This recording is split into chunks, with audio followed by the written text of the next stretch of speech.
Imagine standing before a wall of carved stone, 80 feet high and stretching for miles across the ancient horizon. Some of the most graphic, unyielding, and violent language found anywhere in the biblical text. It is a relentless, breathless poem of divine wrath. It is the mechanism by which he rescues those who have been crushed by corrupt systems.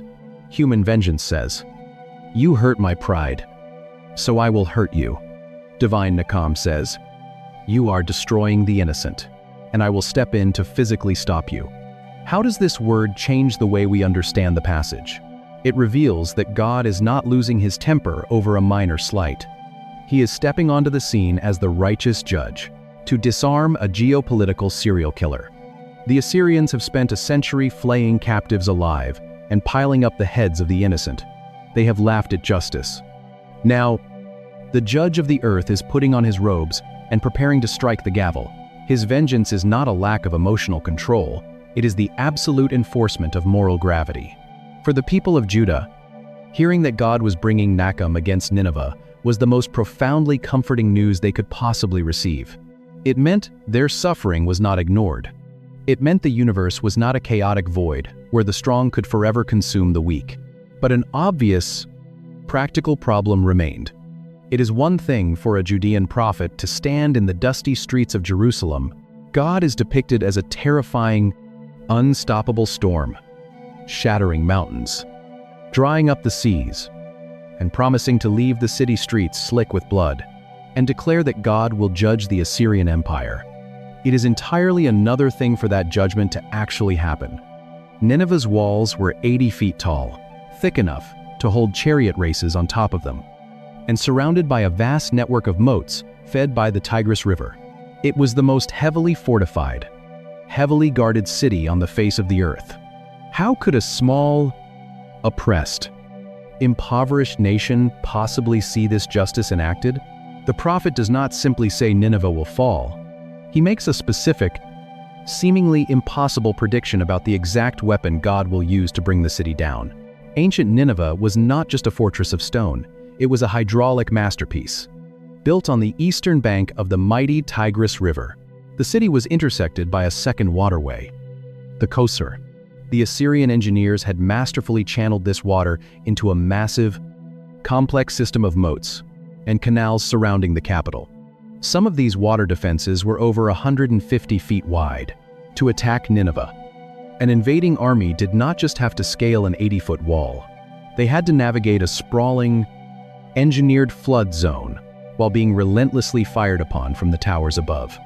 The water was Nineveh's ultimate security. It was the armor of the empire. Yet, when Nahum describes the coming destruction of this invincible city, he points directly to the river. He writes in the opening chapter, "And piled impossibly high with corpses." For modern readers who are far more accustomed to the New Testament language of grace, forgiveness, and enemy love. But with an overwhelming flood, he will make an end of Nineveh. In the second chapter, he becomes even more specific, predicting the exact sequence of the city's collapse. The river gates are thrown open, and the palace collapses. To the Assyrians looking out over their impenetrable moats, this prophecy would have sounded absurd. How could their greatest defense mechanism become their undoing? For decades, modern historians and archaeologists debated exactly how Nineveh actually fell in 612 BC to a coalition of Babylonians and Medes. The city was far too well fortified to be taken by a standard ancient siege. But historical accounts, including those recorded by the Greek historian Diodorus Siculus, reveal a stunning reality that aligns perfectly with Nahum's ancient poetry. The coalition armies had surrounded the city, but the walls held firm. The Assyrian king felt completely secure behind his defenses. Then, the weather violently shifted. An unprecedented season of torrential rain battered the region. The rivers swelled far beyond their normal banks. The Kosur River, raging completely out of control, surged directly against the city's foundations. The sustained pressure of the floodwaters battered against the stone and sun-baked bricks. Finally, the foundation gave way. A massive section of the impregnable wall collapsed under the sheer weight of the rushing water. Nahum's prophecy was fulfilled with terrifying literalness. The book of Nahum feels like an embarrassing theological relic. It reads like the unrestrained rant of an angry, primitive deity. The river gates were violently thrown open by the current. The Babylonian coalition did not have to build siege ramps or batter down the doors. They simply waited for the water to clear the path. And they marched straight into the heart of the empire. The Assyrian king, realizing his fortress was breached and all was lost, locked himself in his palace and reportedly set it on fire before the enemy could reach him. The palace collapsed in flames, exactly as the prophet had declared. Notice the profound poetic justice of this historical moment. The Empire of Terror had built its total security on human engineering, military might, and the defensive power of the river. God did not simply defeat them. He turned their greatest strength into the exact mechanism of their sudden destruction. The water that was supposed to keep the Assyrians safe became the weapon that wiped them off the map.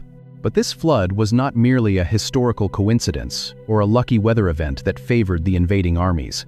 To the original Hebrew reader sitting in Jerusalem, this specific method of destruction carried a massive theological weight. Think about the imagery. An oppressive, violent empire is swallowed by chaotic waters, while the people of God watch from a distance, who is simply celebrating retaliation. We naturally assume it is a book about God losing his temper. That image was not new. It was a deliberate echo of an older story.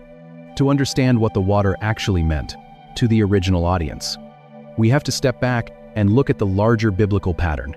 The image of an arrogant, world-dominating empire being utterly destroyed by a sudden surge of chaotic water was not a new concept to the Hebrew mind. It was woven into the very DNA of their faith. It was the founding memory of their entire nation. For a Judean sitting in the 7th century BC, you could not talk about a violent oppressor being swallowed by a flood without immediately thinking of one specific historical event, the Red Sea. Nahum knows exactly what he is doing. He is not just predicting a random weather event. He is using deliberate literary architecture to signal that history is repeating itself. If you place the opening chapter of Nahum next to Exodus chapter 15, the famous Song of the Sea sung by Moses after escaping Egypt, the linguistic parallels are unmistakable. Nahum opens his book by describing God as an unstoppable divine warrior. He writes that God rebukes the sea and dries it up. A direct, undeniable callback to the parting of the waters in Exodus. He describes the clouds as the dust of his feet. We wonder how a text so completely saturated in violence and destruction could possibly belong in sacred scripture. But there is a glaring contradiction, portraying God marching out to war on behalf of his oppressed people. He speaks of the earth trembling and the mountains quaking at his presence, echoing the exact imagery used when God descended on Mount Sinai. Later, Nahum points directly to the enemy's iron chariots. In the ancient world, Assyrian chariots were the ultimate, terrifying military weapon, the equivalent of modern tanks. Yet Nahum mocks them, describing them rushing madly back and forth in the city squares, completely useless against the incoming flood, just as Pharaoh's chariots were bogged down and utterly destroyed in the sea. The prophet is carefully framing the destruction of Nineveh as a second Exodus. The Assyrian Empire has become the new Egypt. The Assyrian king, sitting securely behind his river gates and demanding absolute submission, is the new Pharaoh. And God is stepping into history to do exactly what he did centuries earlier on the shores of the sea. Rescue his helpless people from a brutal, suffocating slave state. To the Judean listener, this connection meant everything. It meant God had not changed. The God who heard the groans of the Hebrew slaves, making bricks under Egyptian whips, was the exact same God who heard the cries of the Judean captives being dragged into exile by Assyrian iron hooks. Hidden in the very first sentence of the book, a single detail that completely upends how this entire text is meant to be read. The God who judged the false gods of Egypt was now turning his absolute attention to the arrogance of Nineveh. Once the pattern becomes visible, the entire book of Nahum reads differently. It is not simply a chaotic rant about destroying a city. It is a carefully structured song of liberation. The collapse of the Nineveh walls into the flooded Tigris River was the Red Sea all over again. This biblical framing is brilliant, and it would have caused the original audience to weep with profound relief. But it leaves modern readers with a difficult moral dilemma. We can call it a second Exodus. We can call it liberation. We can even call it the righteous enforcement of divine justice. But at the end of the day, the book still ends with rivers of blood, burning palaces, and the horrific slaughter of a massive city. We are still looking at a text where God orchestrates a terrifying military catastrophe. If God destroys the oppressor with the same kind of brutal, the physical force, the oppressor, used against the victim, aren't we still just left with a God of violence? It is the most common objection raised when modern readers confront the violent. Blood-soaked poetry of Nahum. We want a God of love, not a God of wrath. It is found in the prophet's own name. In the original Hebrew, the name Nahum translates directly to a single, shocking word, comfort. We prefer the image of a deity who forgives, who absorbs injury, and who responds to human violence with peace. When we see God portrayed as an overwhelming flood, sweeping away an entire city, leaving behind burning palaces and empty streets, it feels like a massive theological regression. It feels as though we are dealing with a primitive, militaristic deity who simply possesses a bigger sword than the Assyrians. If God is truly loving, the modern argument goes, he should not orchestrate such horrific violence, even against an empire as undeniably cruel as Nineveh. But this objection reveals a profound blind spot. It is a luxury of the comfortable. Imagine, for a moment, that God operated exactly as we often demand. Imagine a universe overseen by a God completely devoid of wrath. This deity looks down at the Assyrian war machine, at the impaled captives outside the city gates, the skinned prisoners draped over the walls, and the terrified refugees fleeing burning homes, and responds only with mild disappointment and gentle calls for dialogue. If God refuses to ever use forceful, decisive action to stop an unrepentant geopolitical serial killer, is that God actually loving? If you live in a quiet, safe suburb, a God of wrath seems like an abstract theological problem. But if you are the person being crushed beneath the boots of the oppressor, a God without wrath is a deeply terrifying prospect. This creates an immediate, jarring paradox for the reader. How can a book completely devoted to the violent slaughter of a city, it means that when you cry out in agony in the dark, heaven only offers passive sympathy? True love for the oppressed requires an absolute, unyielding hatred for the systems of oppression. A God who does not burn with fierce anger at the sight of human torture is a God who does not genuinely care about human suffering. We often conflate human anger with divine justice. Human anger is unpredictable, ego-driven, and retaliatory. But God's wrath in the book of Nahum is the exact, necessary proof of his love. He is stepping into history to physically break the arms of the abusers because he refuses to let his children to be abused any longer. When the massive stone walls of Nineveh finally collapse into the rushing water of the Tigris, it is not a divine temper tantrum. It is the violent and necessary removal of a cancer that was threatening to consume the entire ancient world. We must hold these two uncomfortable realities together. The destruction of Nineveh was a horrifying human catastrophe, but leaving Nineveh in power would have been an infinitely worse moral tragedy.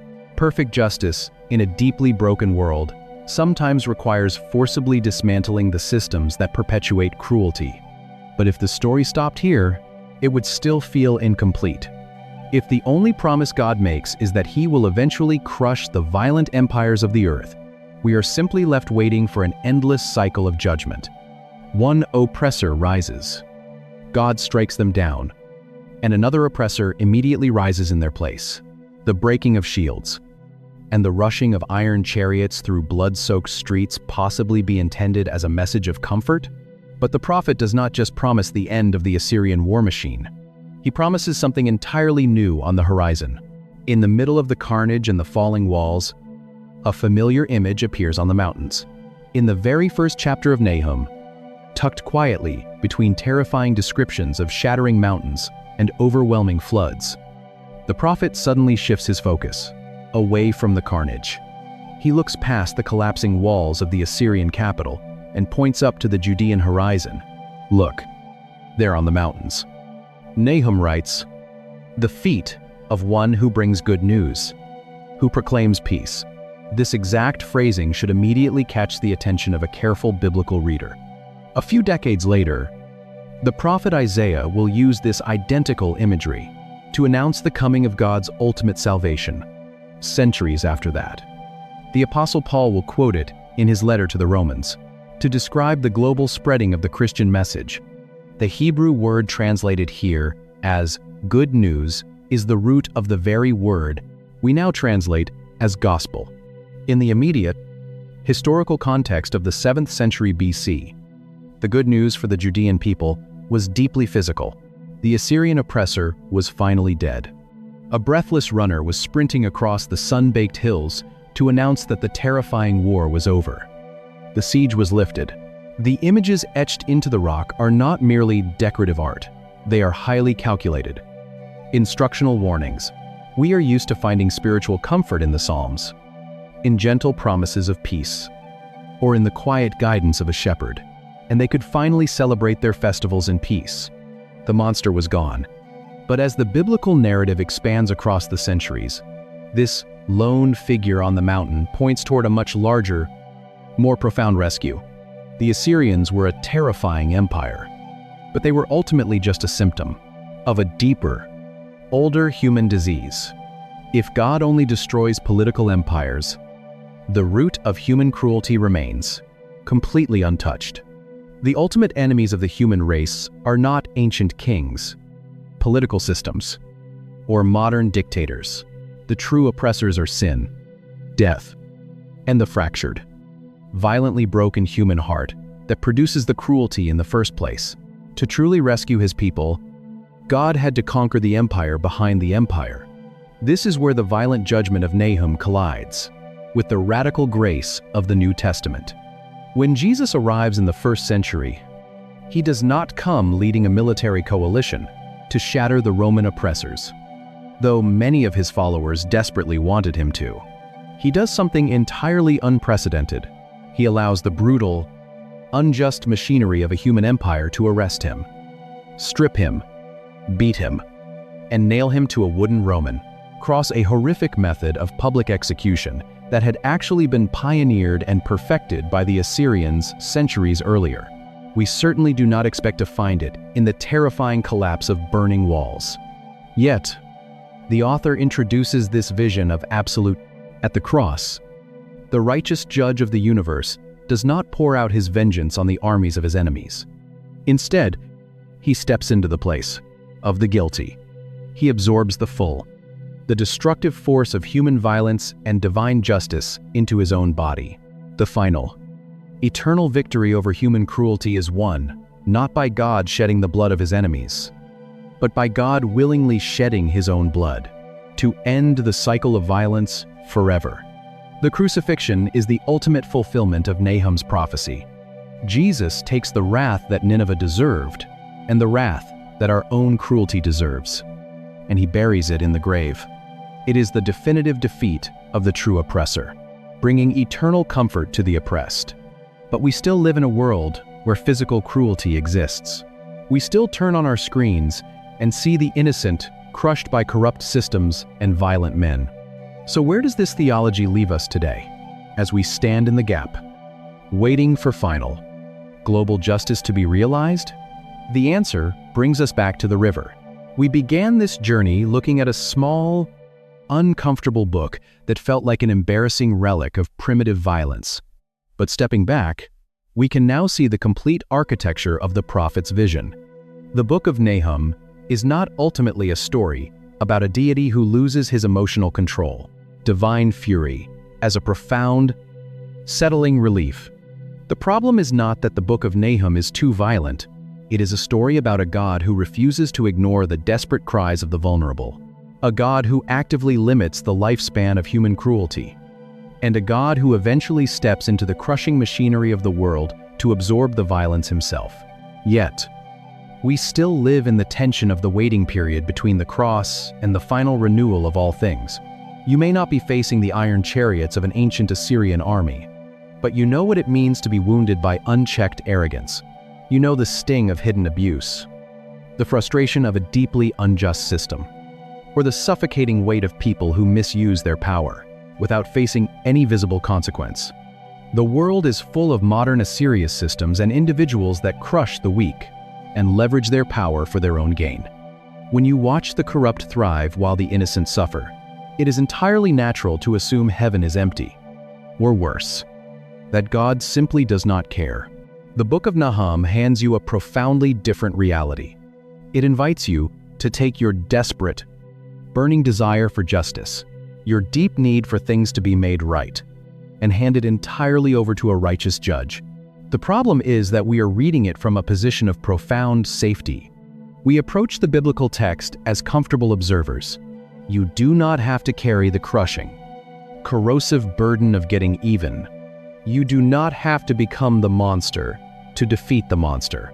Because God is a God of true Nahum, you can release your right to vengeance. Trusting that He sees the secret abuses hidden in the dark, He measures every ounce of unrepentant cruelty. His patience with the wicked is astonishingly wide. But His patience is never impotence. At the beginning of this story, the deep waters of the Tigris River served as the ultimate symbol of impenetrable human security. The river rushed aggressively against the massive, 80-foot stone walls of Nineveh, guarding a terrifying machine of torture to the victims trapped in its shadow. It was an image of absolute, terrifying control that would never end.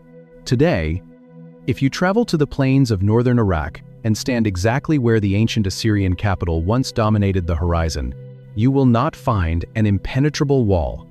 You will not hear the terrifying clash of iron chariots or see the grotesque, bloody monuments of a world-conquering king. You will only find two large mounds of dirt covered in ordinary grass. The mighty river flows quietly over the submerged, completely forgotten ruins of an empire that arrogantly assumed it would rule the earth forever, rather than as helpless victims trapped beneath the heel of a merciless oppressor. What modern readers see as a horrific text of primitive violence, the massive stones that once displayed the flayed skins of the innocent have turned to dust. The very water that once protected the oppressor now buries them in profound, unmoving silence. That is the unexpected, beautiful comfort of Nahum.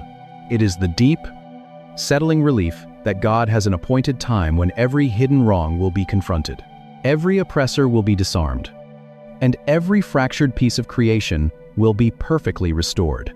Evil has an expiration date. If this study has helped you see the difficult parts of Scripture more clearly, please consider subscribing to the channel and sharing this video with someone who might need encouragement today. Your support helps us continue uncovering the deeper patterns of the Bible the ancient Israelites heard as a desperate, oxygen-giving lifeline. This is not ultimately a story about unchecked divine anger. It is a story about divine protection. It is about a God who sees the agonizing suffering of the innocent and refuses to let systemic cruelty have the final word in human history. To the people of Judah listening to this prophecy, Nineveh was not an abstract, political concept or a distant historical fact to be debated. It was a present, breathing monster. They lived every day in the shadow of its expanding empire, and they knew exactly what the Assyrian armies did to those who defied them. They depict foreign prisoners being staked to the parched ground and flayed alive while Assyrian officials watch. To understand why the promise of Nineveh's destruction was the ultimate good news, and why the protective waters of the Tigris River would soon become a weapon against the very people who trusted in them, we have to understand the absolute nightmare the ancient world was living in. We tend to read the Old Testament and view its ancient empires as relatively interchangeable. We picture distant kings fighting over borders, taxes, and trade routes. We assume the Assyrians were simply another typical political rival of Judah, similar to the Philistines, the Moabites, or the Arameans. If that were true, Nahum's violent rhetoric would indeed seem like an unhinged overreaction. But that severely underestimates the historical reality of Nineveh.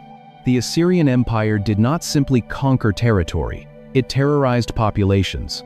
They engineered violence as a primary form of statecraft, elevating human cruelty to a bureaucratic science. When an Assyrian army approached a walled city, their goal was not merely to defeat the opposing soldiers in combat. Their goal was to break the psychological will of the entire region so completely that no neighboring nation would ever dare rebel again. We know this not from the exaggerated fears of their victims, but from their own meticulously carved records. Assyrian kings proudly documented their atrocities as state propaganda, designing their palaces to intimidate visiting diplomats. They show piles of severed heads, stacked neatly outside conquered city gates, serving as grotesque monuments of imperial power. They inscribed stone monuments boasting of how they dyed the mountains red with the blood of their foes. They recorded the exact number of captives they impaled on wooden stakes outside conquered city gates. They detailed how they flayed rebel leaders alive, peeling off their skin and draping it over the city walls, as a physical warning to anyone who might look out from the watchtowers. They were, in historical terms, a demonic level of human cruelty. They operated like a serial killer on a geopolitical scale. For the people of Judah listening to Nahum, this was not ancient history. It was living memory, only a few decades before Nahum wrote his prophecy. The Assyrian king Sennacherib had swept through the Judean countryside like a plague. He annihilated 46 fortified cities of Judah. He trapped King Hezekiah in Jerusalem, boasting in his own royal annals that he had the Judean king locked up like a bird in a cage. The Judeans knew exactly what the Assyrian war machine sounded like: the rhythmic, earth-shaking march of infantry, the clash of iron chariots, the desperate screams of the dying echoing across the valleys. They knew what it smelled like: burning crops, scorched earth, and rotting flesh. And they knew what it left behind. At the base of these massive, seemingly indestructible walls flows the deep, rushing water of the Tigris River, empty, smoking ruins where generations of families had once thrived. They had seen the terrified, starving refugees pouring into Jerusalem. They had lost family members to the brutal Assyrian deportation programs, where entire populations were chained together and marched away into foreign exile, led by iron hooks, dragged through their lips and noses. This is the vital context required to understand the violent language of Nahum. When we read this small book, we are not watching a petty deity lose his temper over a minor political offense. We are watching the righteous judge of the universe finally draw a line in the sand before an empire built entirely on the suffering of the innocent. If God is truly a God of love, how should he respond to a machine that feeds on human torture? If he simply watches from a distance, offering mild rebukes while the skin is stripped from the vulnerable, his love is completely meaningless. True love for the oppressed demands the forceful, decisive dismantling of the oppressor. God's wrath in Nahum is not the opposite of his love. It is the fierce, necessary expression of his love for the victims of Nineveh. But as the people of Judah listened to Nahum's terrifying predictions of judgment, a deeper question lingered beneath the surface. This was not the first time God had looked down at the wickedness of this specific city. It acts as a natural, impenetrable moat, protecting the most terrifying military machine the ancient world has ever known. There is a missing century to this story, and it completely changes the way we understand the limits of divine patience. A century before Nahum ever spoke a word against the Assyrian capital, another Israelite prophet had walked through its massive stone gates. His name was Jonah.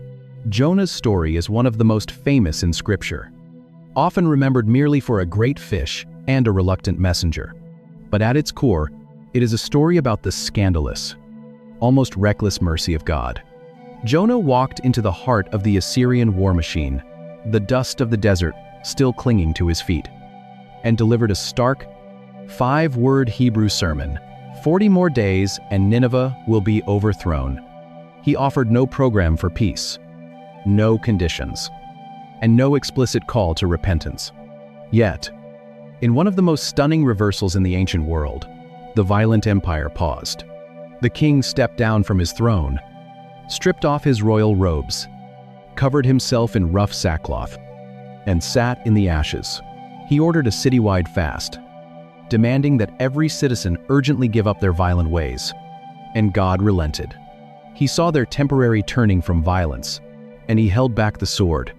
Jonah was notoriously furious about this. He sat under a scorching sun outside the city walls and complained, quoting Israel's own creed back to God, "I knew that you are a gracious and compassionate God, slow to anger and abounding in love." This is Nineveh, the beating heart and capital of the Assyrian Empire, hidden away in the middle of the minor prophets. Now, roughly 100 years have passed. We turn a few pages in our Bibles from the book of Jonah to the book of Nahum, and the theological whiplash is severe. If Jonah is the book of divine mercy for Nineveh, Nahum is the absolute book of divine fury.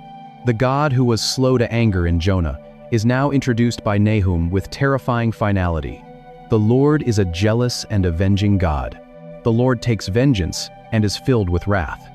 What happened in the intervening century? The answer is tragically human. The repentance did not last. The Assyrians took the mercy of God and weaponized it.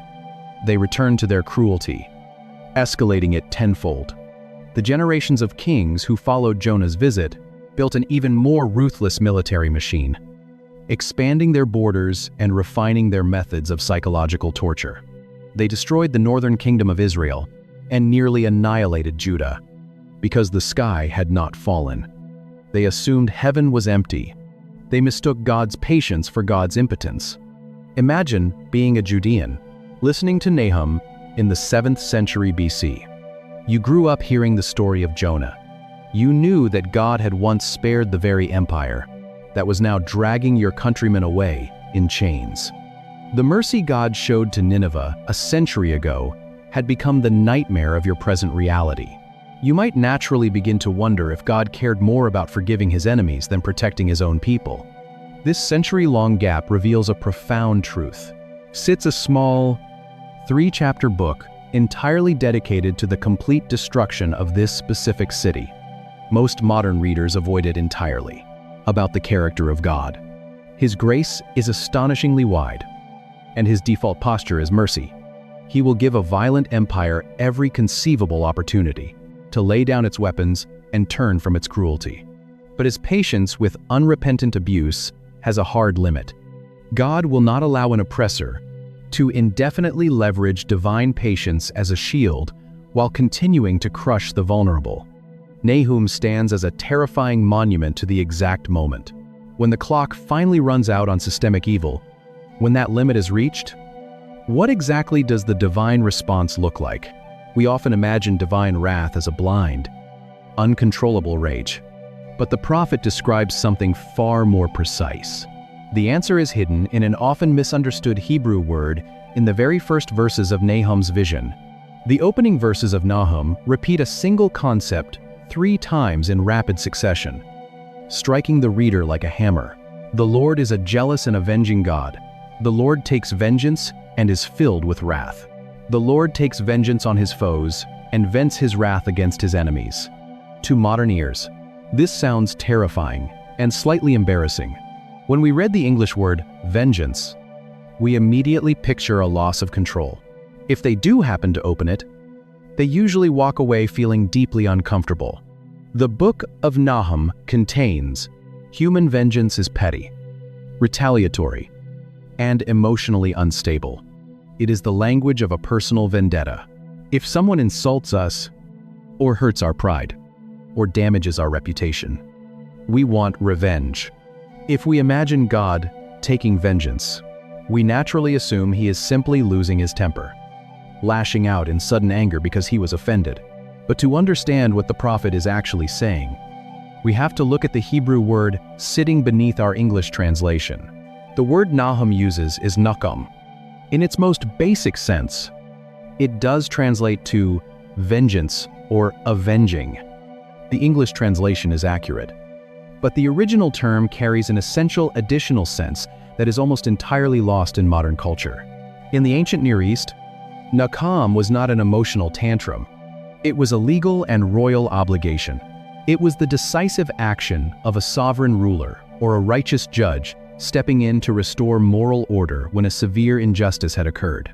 Crucially, Nahum was enacted when the victim had absolutely no power to defend themselves. It was the forceful, physical intervention required to stop an oppressor. When we look at broader biblical usage, we see this clearly. God's Nahum is repeatedly tied to his defense of the widow, the orphan, and the foreigner.